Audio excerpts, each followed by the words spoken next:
Hi, everyone. Welcome back to Women's Splain. Today we have a very special guest, Ray Biebuyck. She is the Biebuyck. Biebuyck. She is the founder and CEO of Hurray Girl Beer, really innovative beer company for women. I'm going to pass it over to her, kind of give a little intro, and then talk about her story. Thanks for coming. Thanks. Yeah, I'm Ray, founder of Hurray's Girl Beer. We are a flavored light beer brand that's kind of flipping the script and the narrative around the beer category at a super high level. There's obviously a lot more into it, but that's the quick gist. I love that. So tell me more. Would love to just hear a little bit about your background. I know you've had a kind of a long, winding career journey. You went to college, you started in banking, you kind of transitioned out of that, and then also were inspired to start this beer company. So let's kind of start at the beginning. Yeah, oh my gosh. So I went to NYU undergrad. I was in Stern. Okay. So we understand we're in Wharton. So you're like, we're there. Finance. We're with you, girl. Finance. All the finance clubs. We're here. Okay. So it was really interesting. You know, I'm from Vermont originally. Okay. So when I got to NYU, I was like, this is crazy. I've literally lived in the woods my entire life. So then, get to New York trying to figure out my path. But I was in Stern, and so you sort of have this built a battle path for you. So there's a path that's there. But I felt a little lost at first. I, majored in finance, but I minored in art history. I honestly thought I was going to go into art business. Very and cool. so I interned at Christie's and was really into the sort of art world, but realized there was literally no viable path of making any money in the near term. I would talk to my bosses when I was interning. I'm like, how much are you making? And they're like, you don't want to know. And I'm eating peanut butter and jelly sandwiches for dinner and lunch every day. You're and I was noted. Yeah, noted. That's tough. So didn't feel very viable, but I kind of loved how interesting and creative that could be. But again, this path was sort of laid out for me at Stern. And so ended up studying finance and really leaning into it in undergrad. After school, went to join the healthcare group at JPMorgan. So I was doing investment banking and lasted a year to the day. Hey, better than a lot of people. Anything over a year or a year that plus. That means you survived. It means you It's survived. hard. You're there. A year to the day. Just rotting in a cubicle. Literally. Yeah. And it's interesting, not to toot my own horn, but I was a top bucket analyst. I was doing well. There's just something that felt missing from the day to day. And like a soul. A soul could be one. Happiness. Happiness. Light, vitamin D. Yeah. Really what put it over the edge, you guys will love this. So oh my gosh. So I was in the healthcare group we did a lot of biotech deals. I was doing a lot of pharma biotech. And we had this big IPO that we were working on, flying to Boston because, there are a lot of biotech companies there. And I had all the books, right? And first flight's delayed, second flight's delayed, canceled, whatever. My associates texted me when are you getting here? And then upon takeoff, we heard a bird and blew out an engine. Oh my God. And it's the Sully fucking flight. It's the Sully flight. Literally. Yeah. Literally. I didn't even know that was happening. And so I'm sitting next to the engine. There's a random lawyer who's sitting next to me who's also going for another biotech deal or whatever.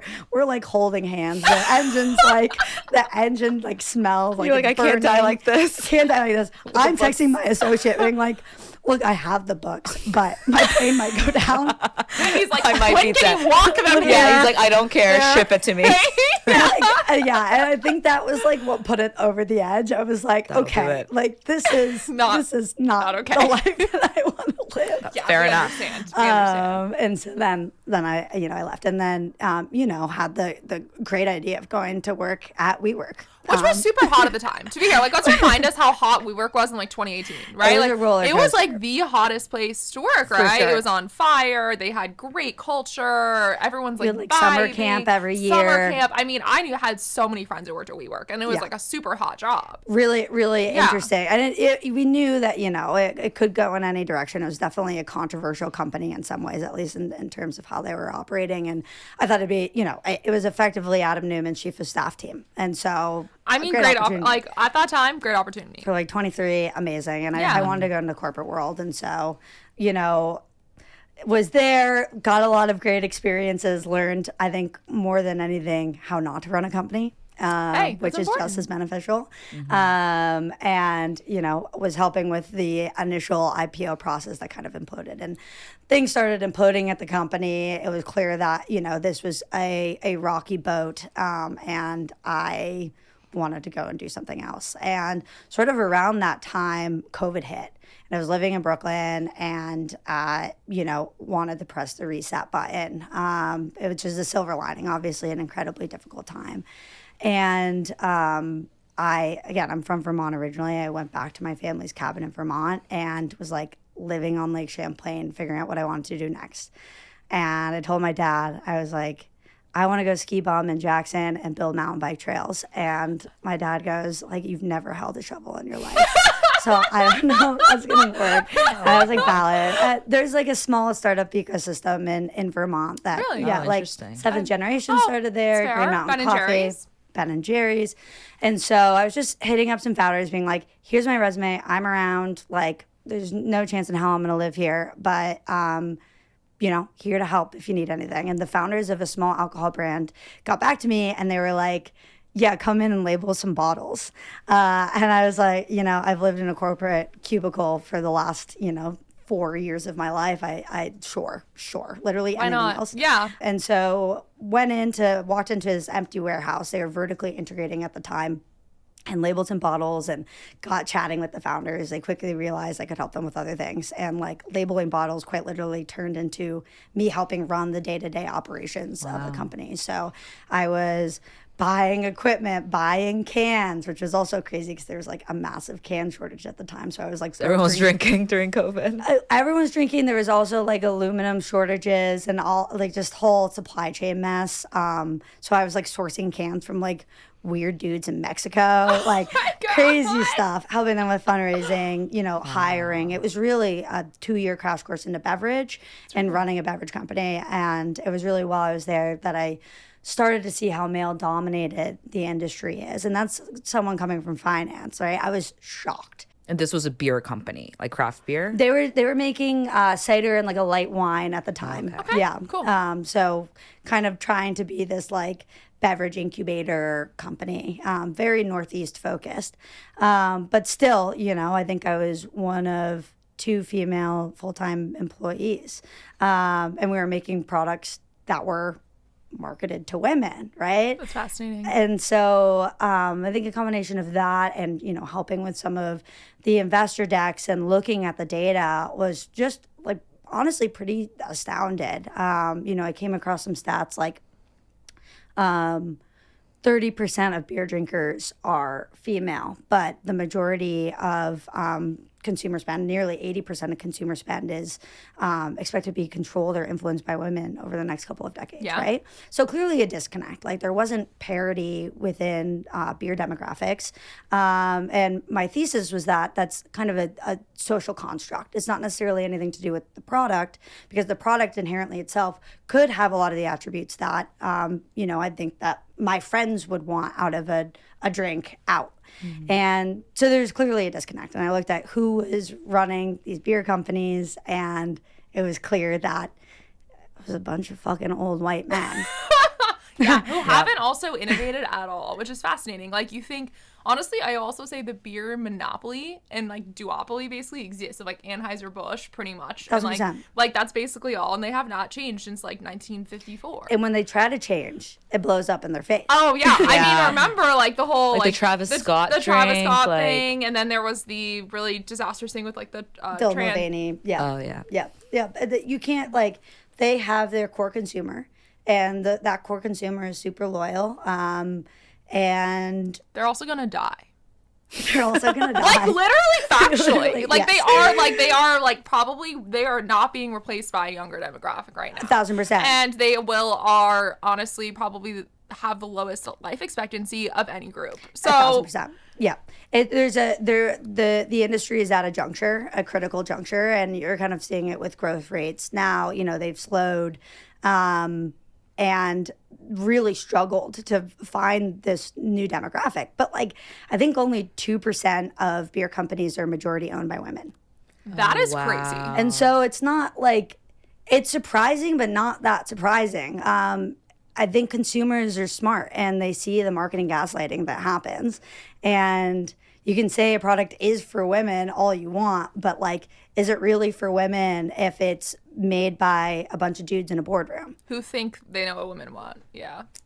Or like think like this data is going to actually give them like real glean into what's missing. Exactly. And I think the other observation that I had before starting the company, and this is kind of more broadly in the consumer space, is how women are marketed to. I think, typically when you think of like a girl brand, it's focusing on aesthetics and kind of this like cute packaging, wellness, health. And these are things that a lot of women want, and no shame on that. But I think there's also room to capture like the messiness and unfiltered nature of girlhood and womanhood that's like not necessarily captured in a lot of consumer brands. And it's super interesting. I think it was only in like 1974 that women could actually get credit on their own. Yeah. Crazy, right? Yeah, we have an illegal abortion first to get our own checking account. So this is really like the first, couple of generations that have been financially independent truly from marriage. And, as a result, having kids later, getting married later, shifting priorities. And so there's more room for play and fun. And there aren't a lot of humor-focused girl brands. And so we kind of wanted to tackle that head on and put both of these observations together and create this like really diabolical liquid death type marketing, satirical, weird thing into the world. So yeah. Awesome. So you're working at this beer company and you see this disconnect. Yeah. Then what happens? How do you start? Oh my gosh. Well, I was like backcountry skiing one day and it kind of like dawned upon me that all of this, like it was like a very like aha moment. I think that was in 2021 though. So it was very early on when I was even working there. So that's when it was kind of in the back of my head. And during that time, I was putting out surveys to my friends. I was asking my friends about what their relationship to beer was. I was getting as much industry research as possible and really ruminating. And that rumination happened for like a couple of years, honestly. And so it wasn't... I ended up working remotely for the company and I moved to the Bay, kind of knowing that I wanted to launch this company. And California is just an awesome place to start a beverage company, especially in alcohol for a lot of different reasons. So I was sort of angling myself out eventually and gathering information.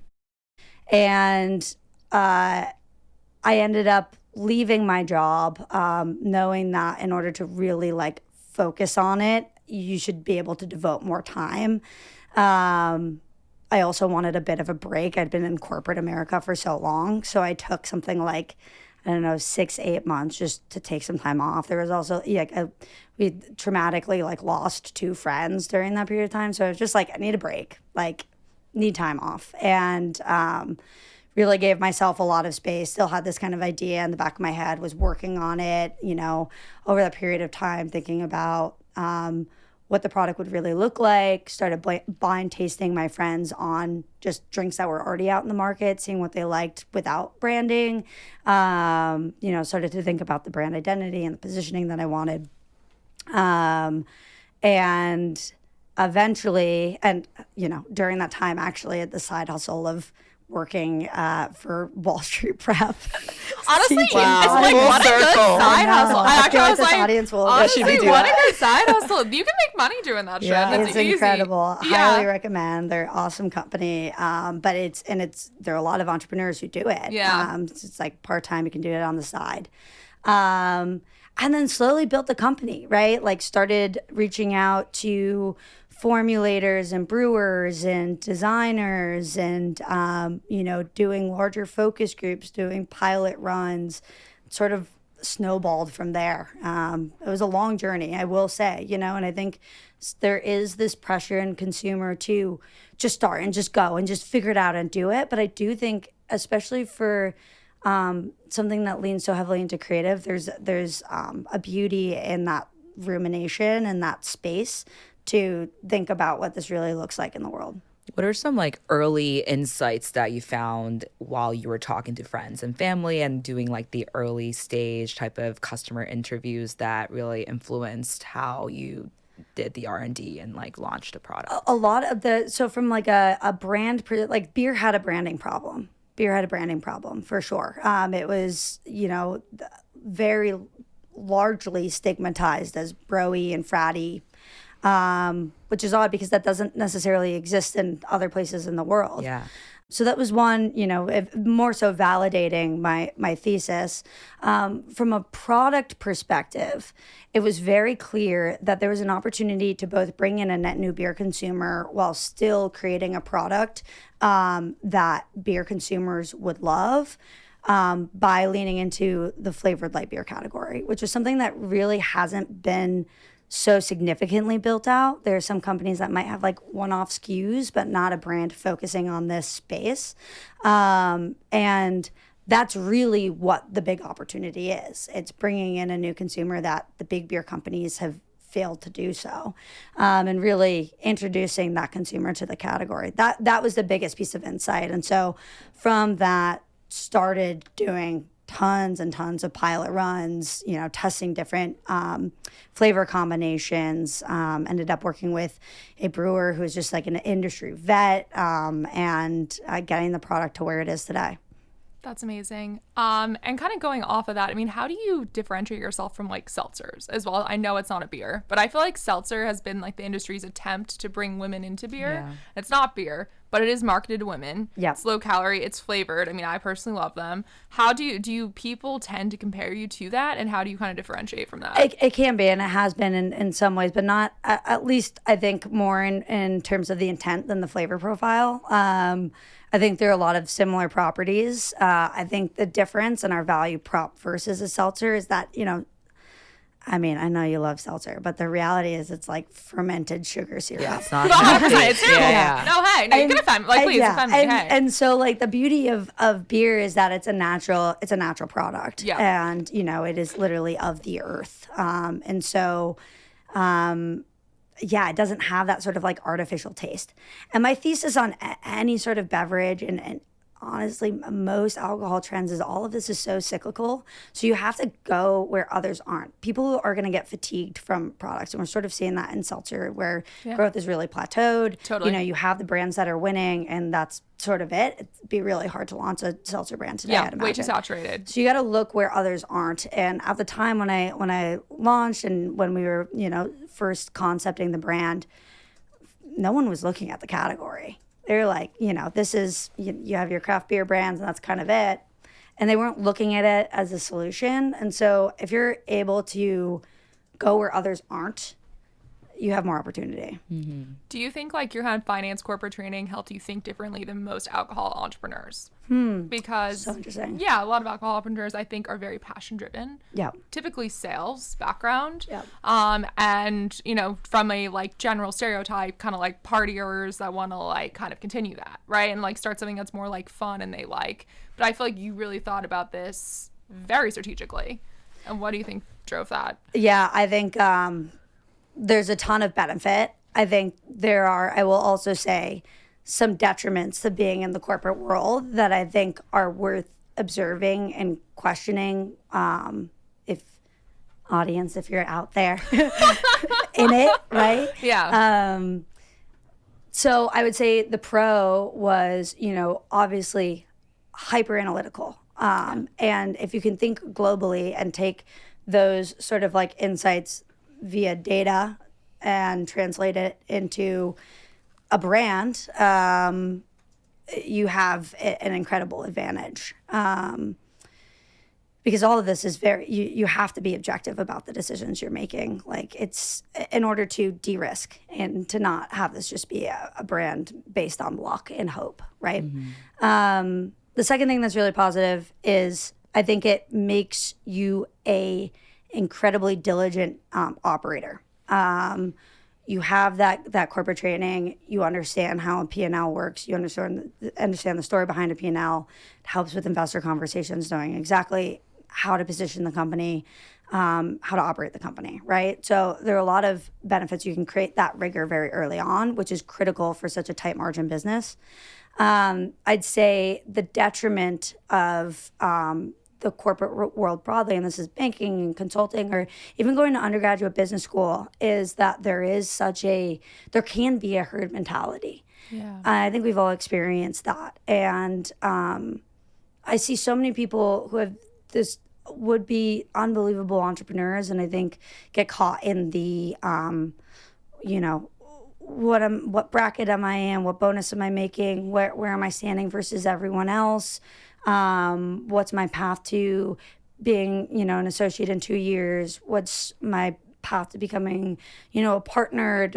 All of this stuff that just muddies and weighs on you and kind of deteriorates the creative space needed to start a company. And so that's, I would encourage everyone to really think about that critically. Yeah, I think it's super tough because you're working, in high school to get into a college, and you're working in college to get a good job, and you do, banking, PE, whatever. So I think it's really good that you broke out of that mold. Do you think it's hard? It's hard. It's hard. Really It's hard. your peers. It's fucking scary. Yeah, It's really really hard. scary, and you're young. And a lot of doing people it. don't take that leap, and rightfully so, because you're have such a cushy job, so stable, and why would you take that chance? Yeah. Do you think if you hadn't worked at WeWork, and COVID happened, I think it all really happened naturally for you, that you would be an entrepreneur today? Would you have founded Hurray's Girl Beer, or did you already always have that entrepreneurial type of spirit, or do you think it was more the timing and hating the job? I think honestly, when I was a kid, I was always pretty creative. I was always making things and building things and painting and doing weird stuff. And I have a theory that we always kind of, as we age, we kind of go back to who we were as children, most purely in some ways. We find those aspects of ourselves. And I'd clearly built this skill set that was very specific from finance, from business, and wanted to, tap back into that side of me that I think I had lost in my early 20s, mid 20s, even in college to some degree.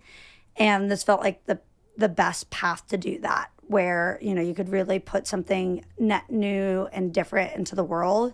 It was really a creative pursuit in a lot of ways. And so maybe I think the cards and the dominoes kind of fell that way. But it's hard to say, I think with the path that I was on, I just, with my personality, I can't imagine doing anything else, honestly. I feel knowing you, I can't imagine you I can't imagine that you did this for so long. I can't imagine that you were a JPM investment banker. Just not knowing you that long, but I'm you have such a really I don't know, just lovely energy that does not feel bubbly corporate. and, it feels very exciting creative. and It feels creative. the art side of you I can kind of see. The fact that you're from Vermont, I get that. I was such a hardo also. I was I'm going to be the CEO of JPMorgan. Stop. Oh, yeah, for sure. Oh, my God. It was crazy. And I'm crazy. It's crazy. And when you're in that environment, that's kind of how they brings out groom though. you. Yeah. It does. And if you are, it's such a crazy thing. And if you're a competitive person, which I feel Which all we all entrepreneurs are, are, yeah. you're gonna it will bring out that side. You will just fucking compete. That's what it's built to do, right? Yeah, it's what it's built to do. It's built to just make you the most competitive person alive. And it's effective. For sure. And I think it's only becoming kind of back to this path piece, and the path that's laid out.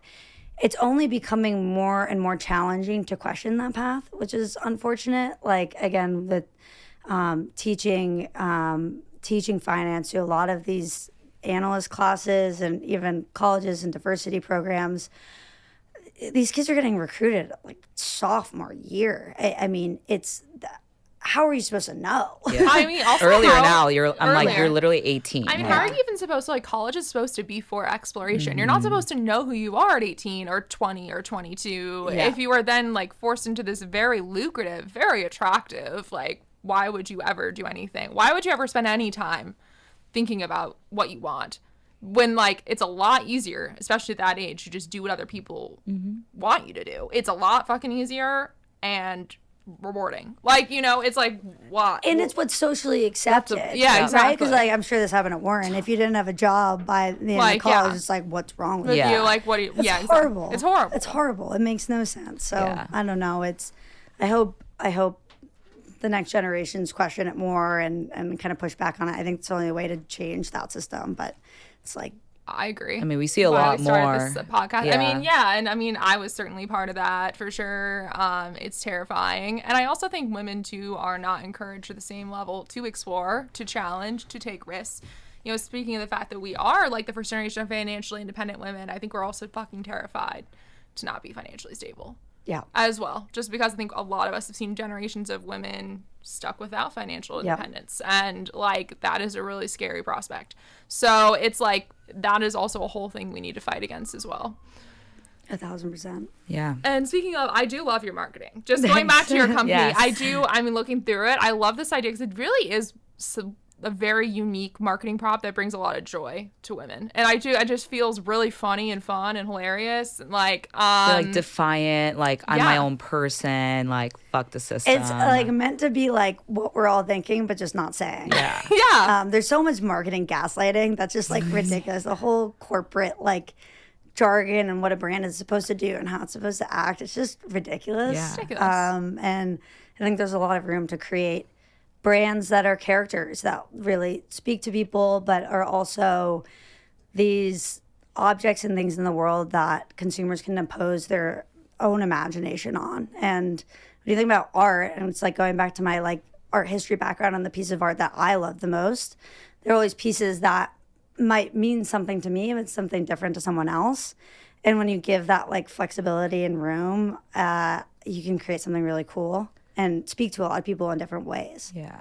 And how's it been like being a first-time founder? You're doing everything from marketing, R&D, social media, manufacturing, like contracts. Like, how has that been, and how did you learn how to do that? Oh my gosh. I mean, you learn by doing, I guess, and being kind of just like, you know, forced into it. Like you force yourself into it and then you just do it.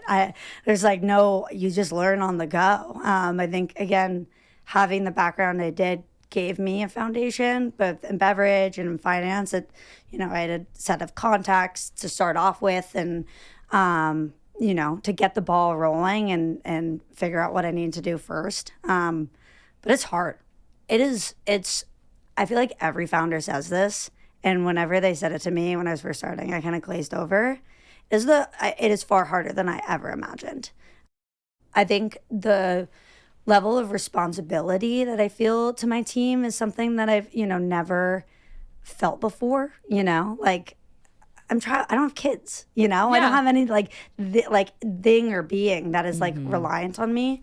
And it's not to say that my team is like fully reliant on me, but this is their livelihood. I pay their salaries, and there's this level of like responsibility that they took a risk on you. You're a startup. You probably feel that as well. Totally. Yeah. Totally. And I mean, I obviously love the concept, love that. Are you a beer drinker yourself? Were you before? Did you feel that as well when you were kind of building this? I mean, part of the reason I made this product was it was a product I wanted. Yeah. Like if I had a beer, I was drinking like Corona Light. Totally. Which is like pea water. I know, gross. It's pea water. But it's like good. Hey, it's I like have it on drinkable, the beach. Whatever. Easy. Yeah, right. Drinkable, easy. But I was looking for something with more flavor, ideally. So yeah, I drink beer. And Vermont is actually, we have the highest number of breweries per capita. Really? Yeah. Okay. There's a ton of craft beers from Okay. Vermont. So I was just always sort of surrounded by that world, and maybe by osmosis was like, let's do it. Yeah. I don't know. That's awesome. Something that I've been thinking about a lot. I love food and beverage, love alcohol, love a good drink. But I know there's a lot of health concerns nowadays. There was that article from the health department saying that it's as cancerous as tobacco. And that's really hard for someone who loves, drinks like me, and of course, like brands like yours. So how do you kind of deal with that moving forward? And how do you balance, I guess, the health and wellness aspect of your brand? Yeah, I mean, I think broadly speaking, it's really, I think, dangerous for any alcohol brand to position themselves as a health and wellness brand. There are a lot that do it, right? Yeah. There are a lot that do it. Like, call a spade a spade. It is alcohol. Yeah. I think that there are, with moderation and kind of the right balance, benefits to imbibing and like enjoying a drink with your friends. It's community. It's bringing people together. But in moderation. And like, it's in part why we're a lighter beverage. Like, same with me. These are, concerns that I have about my own alcohol consumption. And I've cut like heavy liquor out almost entirely, right? Like, I prefer lighter drinks. I like imbibing. I like hanging out with my friends. I like, enjoying and participating in that social ritual in moderation. Yeah. And so I think it's making sure we message in that way where it's, this is a moderate drink and it's positioned as such for that, but there are risks. Yeah. There are risks. Do you think you'll ever kind of explore like NA, like mocktail world at all? No. Yeah. Honestly, no. Yeah. I think I think that I have very strong views about the NA category as a whole. I think that the biggest replacement of alcohol in the NA category is soda. By and large. And so I think that's perhaps one of the more interesting categories for me is like replacements of alcohol. Mm-hmm. NA, I think that a lot of, at least within beer, the data is a bit overanalyzed. You're starting to see, you obviously have Athletic that has popped off and done incredibly well. And I'm very close to the founder. He's amazing. I'm so impressed with what he's built. Tastes like beer. It's incredible. Incredibly run business. Like, I'm so impressed with what they've done. They've effectively cornered the market in most ways outside of the big beer players. And there is this tendency in consumer to like post a bunch of data online and hold it all to be truth, or, it just kind of gets overblown in a lot of ways. Mm-hmm. When you actually look at sobriety rates over the last decade, they've been relatively stagnant. So my thesis is we aren't like next generation, drinking age Gen Z, millennials, they're not necessarily imbibing and like drinking in the way that our parents did, right? Like, my parents have like a glass of wine every night. Not necessarily doing that. So the category is not necessarily as, massive from the like how much an individual is drinking on a weekly basis. But people are moderating. Yeah. And you can moderate in different ways. And so that's my thesis on it. Probably no NA. At least I don't have like plans to. But it's also in part we're so early and I'm like hyper keyed on focus right now. And I mean, the other edge to that is that people are moving away from hard alcohol. They're moving towards something with a lower percentage of alcohol that is slightly healthier for them. That's also like more sippable and more sustainable, right? So actually, like there's absolutely an argument to say that like beer will become more popular. Things with lower alcohol content will become more popular and they're a lot healthier for you over time, right? And there's also, I mean, the whole like obviously no one thinks alcohol is great for you, but there also is like, I mean, blue zones and like life, like the people who tend to live longer in these blue zones also are drink in moderation. So there's also like an argument to say that alcohol like decreases stress, right? And actually increases your life expectancy. So I mean, I think it's kind of muddied. And I actually think you like this sober curious like idea could also be curbed with lower alcohol content. Mm-hmm. Moderation. Yeah. Moderation is the key word. I agree. And like, alcohol has been a part of human history forever. It'd be a really, really big assumption to say that it will be completely gone, but I think it will change, and I think people are being conscious of the ways they consume. For sure. Yeah. Do you see Hurray Girl Beer as any potential in restaurants, in bars? Do you see it becoming part of cocktails? Like, what do you kind of see, or would you like it to kind of stay retail? We're in some bars right now too in LA. So yeah, we're in Whole Foods, BevMo, and in LA. Just launched Total Wine. Congrats. So it's exciting. That was like my childhood place. I mean, I grew up in California, so it's like literally such a California thing. It's crazy. I have a lot of memories of just shoplifting from BevMo. Oh, like literally. So at age like like 15. It's such a funny spot. It's like, yeah, I feel like I think the BevMo parking lot was the meeting place in high school. Oh my gosh. If Randy from BevMo is seeing this, I'm so sorry. We're lying. I'm sorry, yeah, for sure. Some real shit went down in the BevMo parking lot. So funny. And so, I mean, but there's some like great, like you can go and explore it out there. BevMo is great. I'm so sad it's only in California. Yeah, I have much. no idea what you're talking about. Like, it's such a California. It's literally Costco for alcohol. It's 100% just all alcohol. And awesome. The reason why California, because the liquor laws are so lax there, right? Yeah, exactly. So they have like they did a partnership with GoPuff, so they do delivery and all that. But yeah, we're in some like key bars. We've really focused on a couple of neighborhoods in LA specifically. LA is so massive, and our core audience lives in a handful of neighborhoods for the most part. Go out in a handful of neighborhoods. So we've taken this approach of doubling down on independent accounts in those neighborhoods to like really generate some buzz. So it's like Silver Lake, Santa Monica, Venice, over kind of by like downtown USC campus area, right? So we're all over the place. I think we're almost in 100 doors, which is crazy. That's incredible. Yeah. That's in incredible. 5 months. What in 5 months? In 5 wow. months. Oh my gosh. What's been like the process of getting into those major retailers like Whole Foods? I feel like that's incredibly difficult. It's incredible. And I would also say I think there is at least I got this advice a lot from people, was to not go into chain retail at the beginning. Really? And I think it's a misunderstanding. First of all, at least in this funding environment, how difficult it is to even raise a single dollar. Every single dollar of burn that you have should be going to the best piece of data that you can make. And if you were somehow able to get really quality data, velocity data from key chain retailers that mean something to investors, and it's where consumers shop, then you should go for it out the gate if you can. But what you can do is negotiate with the buyers and say, no, I don't want the full footprint of LA. I want 10 doors. Launch us into those 10 doors. Let me show you how we do, and then let's go from there. And you're not going to like shoot yourself in the foot by doing that. Frankly, the buyers are going to appreciate that.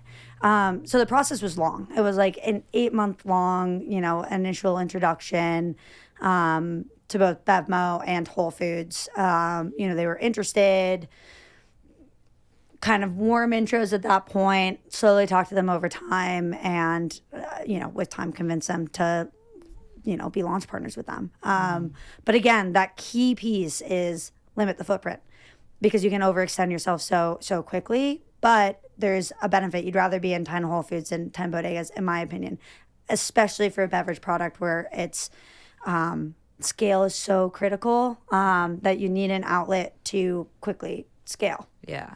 So you launched 5 months ago. Yeah. I'm sure you had like the R&D all good before you launch. You're focusing on distribution. What's next that you're working on right now? More points of retail. We have a couple of very large chain retailers that are likely coming in the fall, which is really exciting. And then another very large media partnership that would be fucking sick if we can land it. So we'll see. But really looking to expand in at a high level, looking to expand in Southern California, continue to connect with our audience there, continue to build the brand and the brand story, building out really like the goal is to build out the infrastructure over the next like 6 to 9 months for scale. Because right now, it's me, I have, a team of effectively like a couple of employees and a bunch of contractors that we work with, and want to make sure we have the ability to scale. Yeah. Going to San Diego will be our next market, and then expand to Northern California and Arizona, I'd hope by the end of the next 12 months. And maybe New York? Honestly, no. Really? Because the liquor laws are so strict. Well, it's in part, in part that, in part the drinking habits here are so excessive. Different. It's on premise. It's bars. It's restaurants, and it's hard with a canned product. You do really well if you're like a liquor company.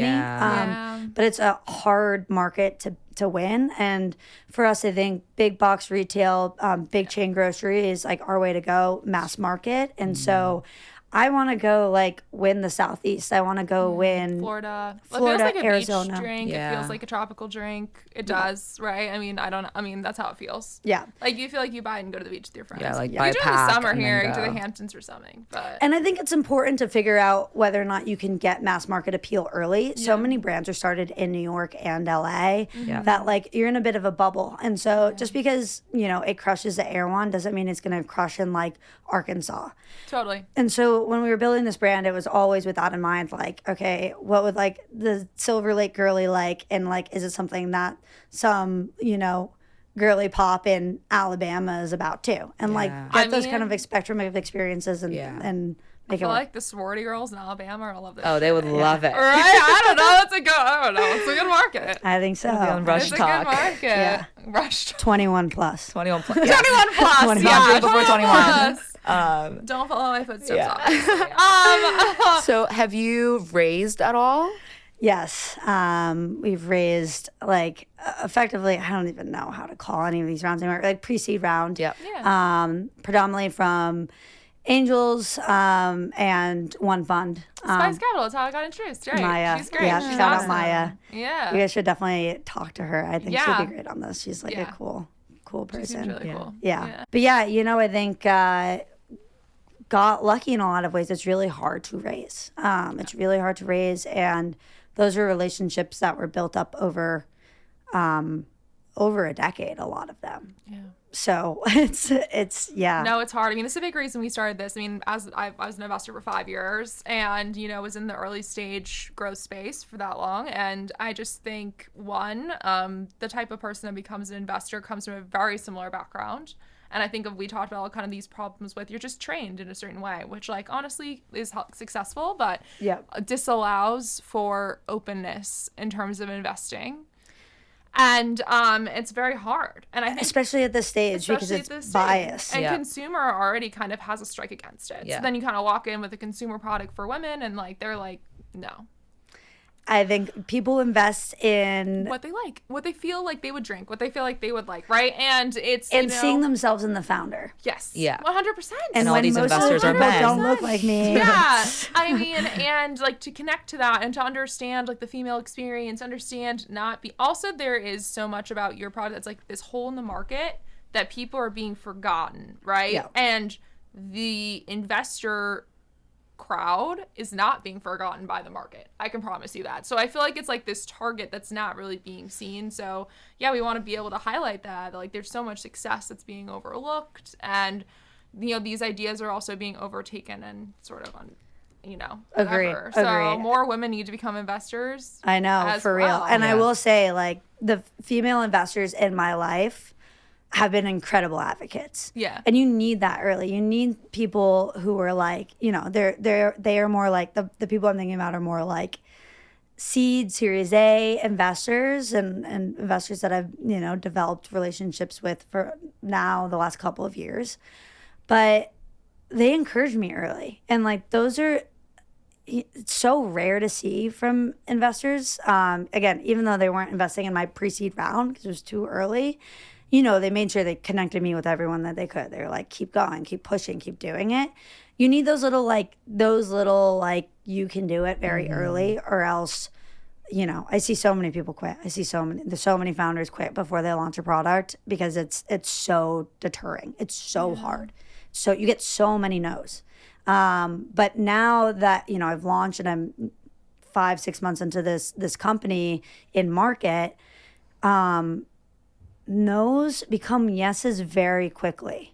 And I think it's something I wish I had known when I started because when you're getting a lot of no's, you have it, I don't know, like at least someone like me who is like, you know, worked in finance and like, I'm just going to will this to an answer and I'm going to like make this work. You're like pushing a boulder up a hill. And it's almost better to be like, okay, it's a no for now. Mm-hmm. Yeah, like no instead of willing it to happen. How do you think you like fought through all of these problems that came up early? I mean, especially CPG. I mean, manufacturing of beer. I can't even imagine the complications. Fathom how difficult that was to create. What did you do to really kind of fight through these just deep moments of therapy. Discouragement. Like literally, shout out Jenny. Yeah, Jenny did help me. No, I like, but also a really great advisory board. Okay. I think that having equity advisors early is like, they're effectively mentors with skin in the game. Yeah. Who are there helping you functionally operate or, sell or whatever it might be. And so that was one piece of like getting industry people behind me who are like in it with me. Really, really helpful. I think, Maya, our investor, she is I've known her since I was 18. And, I saw her build Spice. And it's obviously an incredibly difficult thing to start your own fund, especially as a solo female, woman of color. Yeah. Unbelievable. And so Maya has been just the biggest advocate. And like, I probably wouldn't have started this without her, honestly. So, yeah. And I'm sure like other founders in consumer that are female, is there a big community of consumer founders in LA? Yeah, for sure. We have like a little crew that hangs out. It's actually really nice. We have a little group chat. LA is a great place to start a brand. There are a lot of founders, which is cool. Yeah, for sure. Female founder groups. I had moved from the Bay to LA to launch the brand here, and I had a little crew in San Francisco as well that I would meet with like weekly on Fridays just to like get coffee and cry together. Mm-hmm. So that was definitely very helpful. And then I'd say having just industry mentors as well. Like Bill Schufelt from Athletic. He has connections to Vermont, and it's just been like an awesome advocate for me and a great person to run things by, and a really like North Star of how to operate a business and like operate it ethically, being like a good human and leader. And he takes a lot of time out of his day to like help new founders, and it's just super admirable. So folks like him that really just like kept me going and like believing in myself when no one else did. It's just hard. Yeah, especially being a solo founder too, right? Yeah. I mean, that must be really tough for you as well. I feel like that's a really unique journey. I mean, how do you think you've been able to handle that too? Oh man, there's some, deep bouts of loneliness sometimes. I think it's gotten better as I've like started, and it's always, I think getting through it is always like, okay, there's going to be a light at the end of the tunnel because I'm going to like make a plan. I'm going to hire this person and that person and hire a contractor to fill this thing in. Like they're definitely, I think, at least from the purely like operating it and just the sheer hours of working, like creating little glimmers of hope by like hiring and having a plan and like these are the things I'm going to do. From like an emotional standpoint, it's incredibly difficult. And I think like having but again, like Maya has been so involved with the company that it's almost like she's been a co-founder. I mean, obviously she's not day to day, but is always a sounding board. And honestly, like sometimes I'm just like blowing up her phone. I'm like, this is going wrong and that's going wrong. And I'm like, and she's like, dude, it's good. Like you're good. And that's all you kind of need to hear. Someone who's gone through similar experiences, understands, and just kind of like echoes what you're saying. But it's not a glorious path. It's not a glorious path. I think there's a lot of like putting founders on a pedestal, and it is like I feel the least hot that I've ever felt.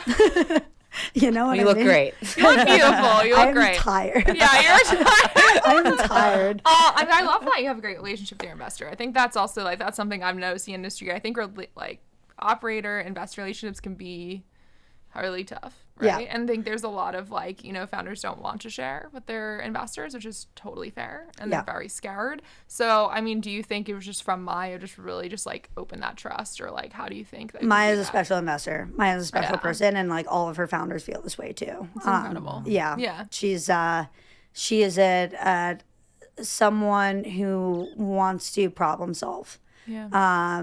Because it can be really scary, and I think it's the other sort of like thing about the industry that I've observed and has been surprising to me is like how full of shit everyone is, but in part because of these pressures. Yeah. And you know, I think there's a really interesting piece. Paul Vogue, he's started Ouroboros, which is like a sparkling water company he just sold, and he put out like a very candid piece about that sale. And you know, I think he's probably stoked that they sold, and it's like, you know, but maybe not like the best outcome that he was expecting. And having founders like that just be like, this is the truth, we need to see more of. And yeah, it's hard, but it is hard. It's hard because you have these pressures. You have the pressures of retailers, you have the pressures of perception and all of these things, but we could all benefit from some more candidness and transparency and be less like insane. Yeah. No, for sure. I mean, I think it's just so complicated. A lot of times, like founders and investors just are completely different as well. What they're doing every day is completely different. They both are experiencing extraordinarily high pressure. Yeah. And they're both fucking scared, right? And so sometimes it's just like, how do you even foster that trust? How do you make this communication helpful? Yeah. Sometimes less information is better. Yeah. It just really depends. Yeah. And I think it's a really hard thing. But it's the importance of having investors on your cap table who are great, especially in early stages. And I think that's why getting angel investors who get it are you know, really helpful. Like Bobby Bitton from O Positive is one of our investors. It's just like a women's supplement company. And he's just like, I'm just like, dude, like, shit's blown up. And he's like, you know, he's someone I can just go talk to very candidly about it. Yeah. You know, yeah, there are like a few examples of that on my cap table, which is really helpful. Yeah, I'm lucky. I've gotten lucky with how things have turned out with my cap table right now. I'm sure it'll change with time, right? And so, but yeah. Yeah, that's amazing. I think that's amazing to hear. I think has that's a been- good reminder. Yeah, I mean, it's well, been such a good conversation. Thank you so much for sharing your journey and making the time. I know you're based in LA, so we're so happy to have you here in New York. Before we end, we always ask our founders one piece of advice that you would give to, you know, a young female or male starting to looking to start a company. It kind of goes back to what I was saying earlier, but most of this is just smoke and mirrors. Like, most of this is just like a bunch of shit. I have no one other knows way of what's going describing it. Genuinely. Yeah. I think that the things that you see on LinkedIn, the things that you see on these podcasts, the things that you hear, the things that your friends are saying, or this founder saying, or this investor saying, it's not necessarily always the truth and like the full picture. I think that's really important to remember because sometimes it can be deterring to people. They're like, I haven't met these milestones and this person did this. And it's like, well, yeah, that person did that because, like, you know, their dad does X, Y, and Z, or their mom does X, Y, and Z, or, you know, whatever it might be. And there's just always more to the picture than what meets the eye. And I think that's important to remember. It's just, the truth isn't always out there.